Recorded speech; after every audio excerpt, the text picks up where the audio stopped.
ত্রয়োদশ জাতীয় সংসদের প্রথম অধিবেশনের ২১তম দিন রবিবার। অধিবেশন শুরুর পর আলোচনার কেন্দ্রবিন্দুতে চলে আসে সংসদ সদস্য মোহাম্মদ মুজিবুর রহমানের উত্থাপিত দুটি নোটিশ। তার প্রথম নোটিশ হলো, অধিবেশনে পয়েন্ট অব অর্ডার বা সম্পূরক প্রশ্ন করার সময় অনেকেই একসাথে হাত তোলেন।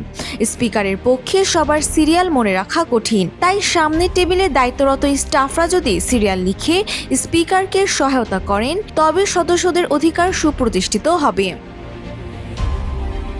জবাবে স্পিকার স্পষ্ট জানিয়ে দেন, সংসদ সচিবালয় তাকে সার্বক্ষণিক সহায়তা করে থাকে, তবে কার্যপ্রণালী বিধির ৫৪ বিধি অনুযায়ী সংসদ সচিবালয় সম্পর্কে সরাসরি সংসদে প্রশ্ন তোলা বিধিসম্মত নয়। এমন কোনো পরামর্শ থাকলে তা চিঠির মাধ্যমে স্পিকারকে জানানোর বিধান রয়েছে। এছাড়া ১৬৪ বিধিতে এই নোটিশটি গ্রহণের সুযোগ নেই বলেই তিনি রুলিং দেন। সংসদ সদস্যের দ্বিতীয় দাবিটি ছিল এশার নামাজের বিরতির প্রসঙ্গে। তার দাবি ছিল, অন্যান্য নামাজের বিরতি থাকলেও এশার জন্য কেন বিরতি দেওয়া হয় না।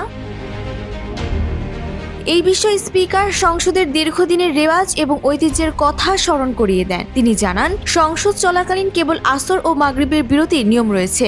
এশার নামাজের জন্য বিরতি দেওয়ার প্রথা সংসদে কখনো ছিল না এবং এটি সদস্যদের বিশেষ অধিকার ক্ষুণ্ণ করে না। তবে সদস্যরা চাইলে অধিবেশন চলাকালীন নিজ উদ্যোগে নামাজ পড়ে নিতে পারেন, এতে কোনো বাধা নেই।